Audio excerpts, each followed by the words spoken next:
Very good morning everyone. I welcome all of you. I thank all the dignitaries sitting at the dais. It is a pleasure to have such a great audience on a Sunday morning. We all have gathered here for one subject, that is redevelopment. Redevelopment is a buzzword right now. Everyone hears only about redevelopment. Most of the buildings were constructed in 60s or 70s or early 80s when cement was in scarcity. The technology was not available. So most of the buildings have lived their useful life and most of them are ready for redevelopment.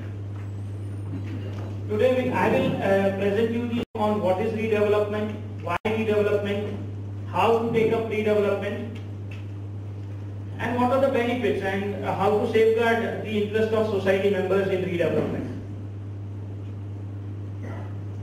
There is a slide presentation here just for your information. What is redevelopment? We all know what is redevelopment. Redevelopment is demolishing the existing structure and exploiting the plot potential and constructing new building. That is a redevelopment. Why redevelopment is required? There are many reasons, n number of reasons, but few I have just stated here. Dilapidated building conditions. As I told you, most of the buildings are constructed 30-40 years back, and those days the IS code was different.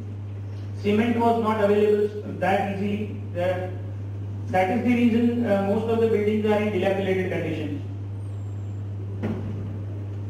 Yeah, most of the buildings were constructed of G+3, G+4 40 years back. And the reinforcement used was around 12 mm. Most of the buildings you will see the concrete columns were made of 12 mm diameter of steel. And in this 40 years time or 30 years, 40 years time, corrosion has taken place, lot of leakages, seepages. Concrete quality was of not that great grade.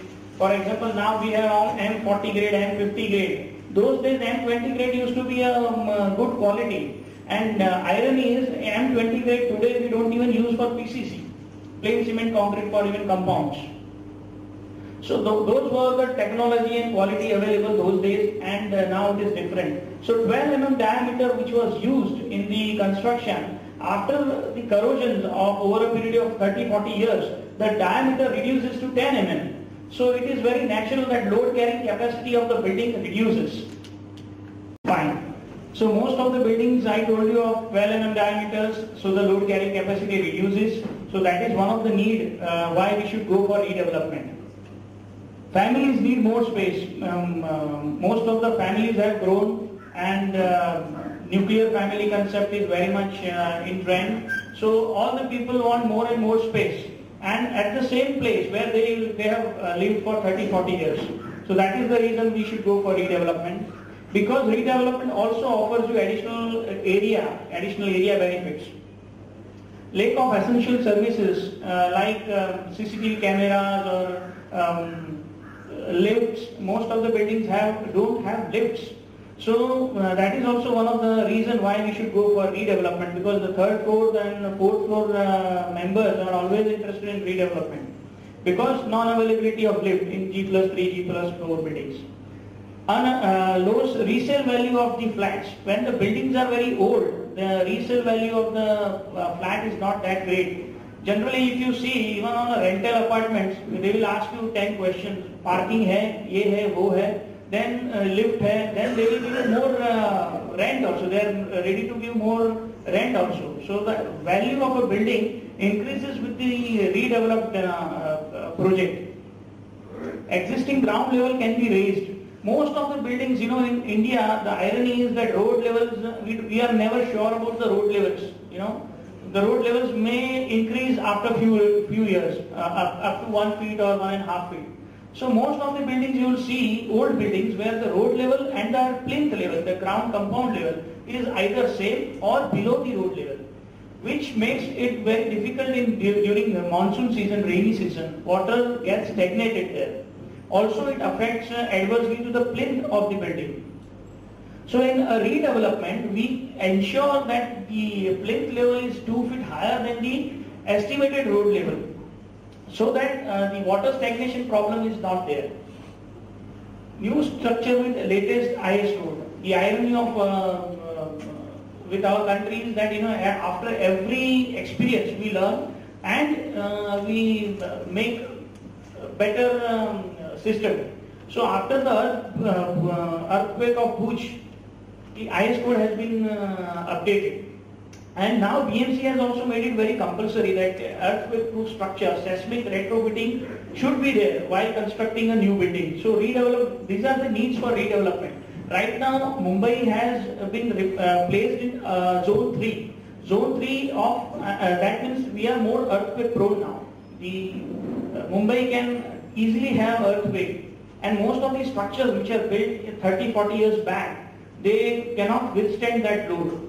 So that is the reason BMC has also made it very compulsory. Some few days back there was a collapse at Dockyard Road and Mumbai also. So now BMC has made it very compulsory that all the buildings should have seismic retrofitting. So it can absorb the load of earthquake. What are the facilities what we get in redevelopment? The facilities we get is office room. Most of the old housing societies, not every, but most of them do not have office space. Either they will arrange meetings at the terrace or ground floor, in the compound or wherever. So now in 20 square meters office space you get free of FSI. Fitness center, clubhouse. 2% of the built-up FSI, that is what you get free of FSI, and that can be used either as a fitness center or community hall or whatever. But nowadays, with the six-pack, in fashion, fitness center is very much attraction. Parking spaces. Parking is a major issue in Mumbai. Everyone has a car now, most of them. So parking is a big issue, and with the new rules, parking space is made available in the redeveloped societies. When your flat area increases 45 square meters, per flat parking is compulsory. So that makes it very easy for people, to get the parking. Because even when you are selling your flat or you are renting out your flat, they ask you whether you have parking or not. Rainwater harvesting.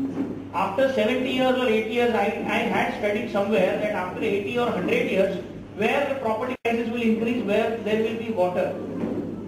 This is some multinational bank study I had read somewhere, that wherever they will have water because of global warming, you see all these weather patterns have also changed. So water is going to be scarcity after some years. Our next generation will definitely face that problem. So rainwater harvesting is one of the this BMC has made it mandatory to have rainwater harvesting. Rainwater harvesting recharges your groundwater table. It increases the groundwater table so that through borewell you can get that wet water and you can use it for your washing purpose or whatever. So rainwater harvesting is very, very compulsory. I will also give you examples of how in today's time few people, with malified intentions or whatever intentions, they skip this activity. Children play area and green building. Green building is one of the major concerns. With this global warming, green building concept, green building is the one which consumes lesser energy. India is again energy hungry country, and a lot of energy is being wasted everywhere. So green building will, what is the concept of green building? That a building which should be sustainable and it should consume very, very less amount of energy and renewable energy. So now we are very clear that why we should go for redevelopment, because there are many good salient features of redevelopment and we will be benefited out of it.